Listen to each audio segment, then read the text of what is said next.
Well, good morning, everybody. It's Pastor Mike, and again, I'm sitting here with Miss Dale and Delta and Ruby and Dixie, and we're just having a great month. You know, it's the month of love. This week, this Sunday, February the 9th, begins Love Week, if you will. It's Valentine's Day, and a lot of neat things going on.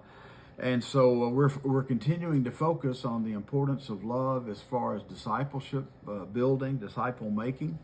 And I'm going to use the 122nd Psalm as an opening prayer today. And this is really important. This is a neat psalm. It's one of 4 songs of ascent that David wrote. Now, a song of ascent is basically just honoring and going up. You know, honoring and recognizing the folks that went up to the temple, went up to the Lord to pray. It's approaching the temple for worship, and he's singing the praises. Now, when you read it or you hear it the first time, your mind immediately goes to the day and the time that it was written. But it is really pertinent to today, the fact that when we talk about worship and going to the temple, where we're going to our church and we're lifting up Jesus. So I ask you to keep that in mind as I share it with you today. So I'll be the 122nd Psalm says, "I rejoice with those who said to me, 'Let us go to the house of the Lord.' Our feet are standing in your gates, Jerusalem." Jerusalem is built like a city that has closely compacted areas together. That is where the tribes go up, the tribes of the Lord. You know, sometimes, I'll pause there for a minute, sometimes people refer to our denominations. They'll say, "What tribe are you?" Or "Our tribe is this." Of course, we know the original tribes came out of our disciples and out of the Old Testament days, but many people relate to our denominations as tribes. So this is where the tribes go, the tribes of the Lord, to praise the name of the Lord according to the statutes given to Israel. There stands the thrones for judgment, the thrones of the house of David. May there be peace within your walls and security within your citadels. For the sake of my family and friends, I will say, peace be with you. For the sake of the house of the Lord our God, I will seek your prosperity. See, David is expressing his love of God, his love for the temple, God's holy place, and love for God's people. Thanks be to God. You know, you can't have February, you can't have messages and sermons in February without thinking about the love chapter. You know, this is the month for love, and the love chapter, of course, 1 Corinthians 13. So we're going to use that. We're going to focus on that a little bit this morning. Last week, I focused on 1 Corinthians 12, and this was regarding the spiritual gifts. Paul was sharing those with us, the spiritual gifts we have, and the importance of love if we are to fulfill the Great Commission of making disciples. So I'd like to allow me, if you would, to share with you the words out of 1 Corinthians 13. He says, "If I speak in the tongues of men or of the angels, but do not have love, I'm only a resounding gong or a clanging cymbal. If I have the gift of prophecy and cannot fathom all mysteries and all knowledge, but yet I say I do, and if I have a faith that can move mountains but do not have love, I am nothing.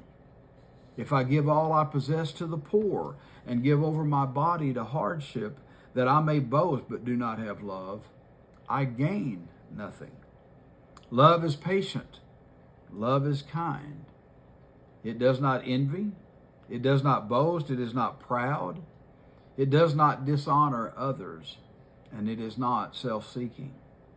It is not easily angered, and it keeps no record of wrongs. Love does not delight in evil, but rejoices with the truth.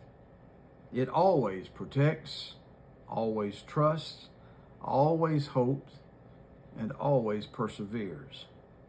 Love never fails. But when there are prophecies, they will cease.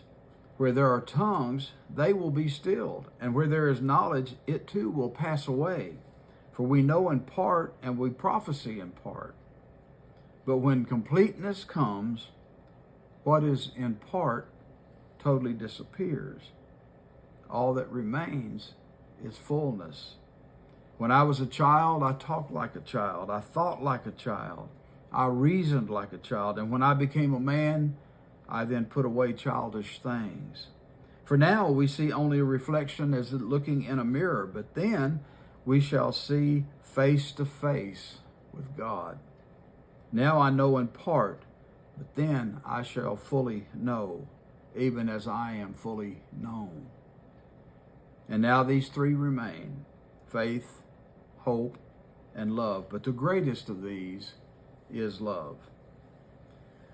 You know, I've spent a lot of time, and I have over the past several years, on this passage. And I want to break it down to you just a little bit. I always enjoy going back and reading commentaries from different pastors, different preachers, different people that have really studied the Word. There are people that can take a passage and take it all the way back to the original language that it was written in. It's just, that all fascinates me. So I'm going to share some things that I learned over the last few days. You know, Paul begins this chapter by telling us the uselessness of the spiritual gifts he referenced in the previous chapter. He says, if there is no love, none of these things have any meaning. He spent chapter 12 telling us that we all have gifts and graces to use in disciple making, but they're not effective if we don't have love. It all begins with love. We can have gifts and graces to share the Word, for example. We can be given the ability to teach. We can do the things necessary to keep the church functioning. But if we're doing it simply as an action and we're not doing it out of love, both for God and for our brothers and sisters, it doesn't mean anything. In other words, we must sincerely love God and love and want to serve others in everything we do. We cannot be self-serving. He uses the images of brass gongs and cymbals because the Corinthians were accustomed to using brass instruments and noisemakers in their pagan worship before they were introduced to Christ. In verses 4 through 8, Paul wanted the people then and us now to know that all the gifts one day no longer be needed. All of them, that is, except love, which would be a necessity and would live forever.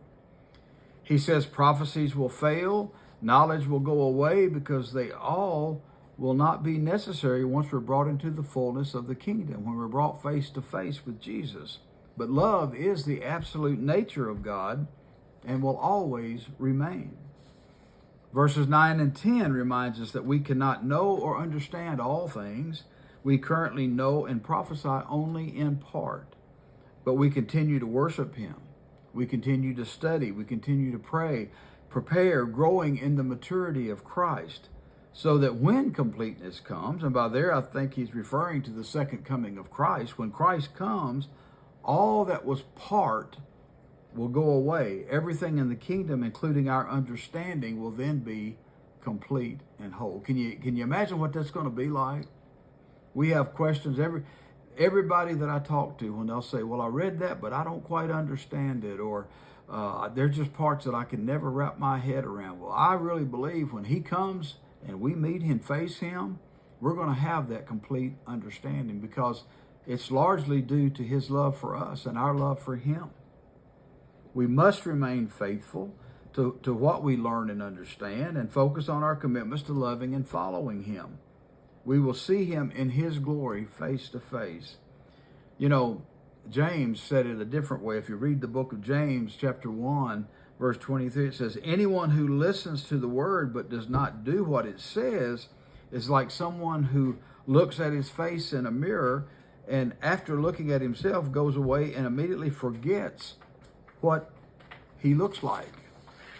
But whoever looks intently into the perfect law that gives freedom and continues in it, not forgetting what they have heard but doing it, they will be blessed in what they do. And then finally, verse 13, Paul again reminds us that our faith enables us to come to God. Okay? Our hope is in Jesus Christ, but love is the greatest of all and lasts forever. Faith is our trusting relationship with God. Hope is our understanding of God's provisions for the future.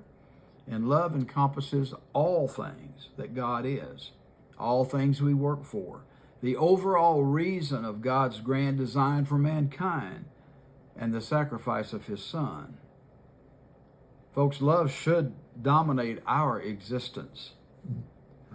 Just a couple extra verses I want to share with you. We're to love our brothers and our sisters in the Lord. It says so in 1 Peter 1:22. It says, now that you have purified yourselves by obeying the truth, so that you have sincere love for each other, love one another deeply from the heart.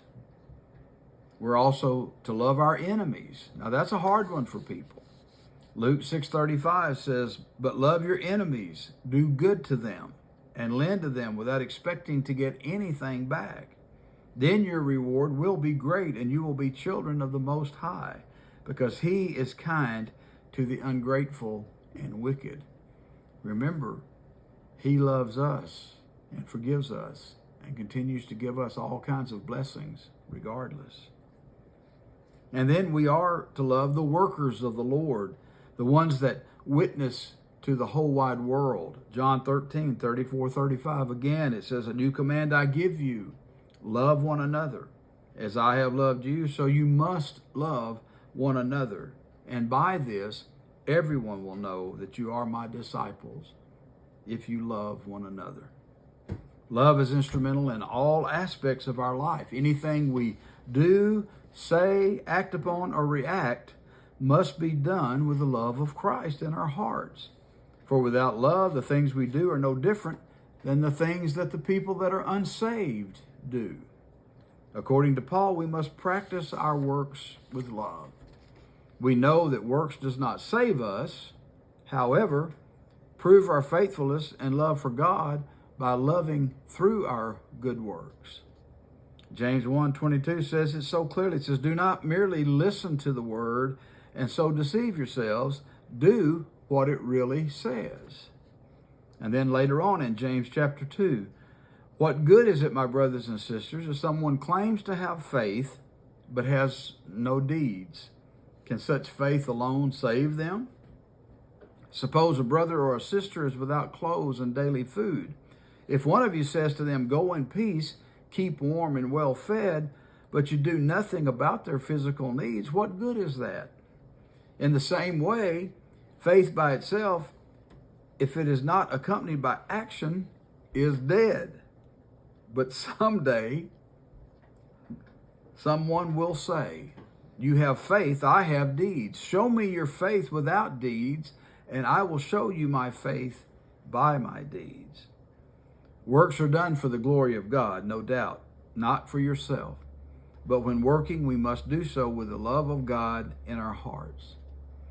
So brothers and sisters, just let's never let our work that we do, never let us settle on anything less than doing it with love. Let's never forget that this is the most important thing we can work on, because without it, everything else is just noise, like a clanging cymbal. I'm going to leave you with a final word. This comes from evangelist Dr. Haddon Robinson. He was a popular evangelist in the early to mid-1900s. He said, love is that thing which, if a church has it, it doesn't really need much else. And if it doesn't have it, whatever else it has doesn't really matter. Love.